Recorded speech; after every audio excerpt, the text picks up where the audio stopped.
how to use Docker with Claude Code and technically integrating them both together.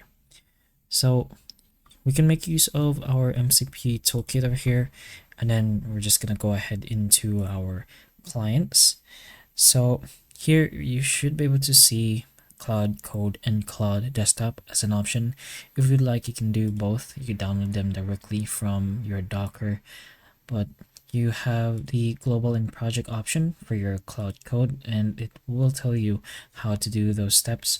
But other than that, for the MCP client connection, you're just gonna go ahead and press on connect over here, and if your Claude Code is already downloaded and signed up and logged in, it should automatically detect your Claude Code and will connect automatically.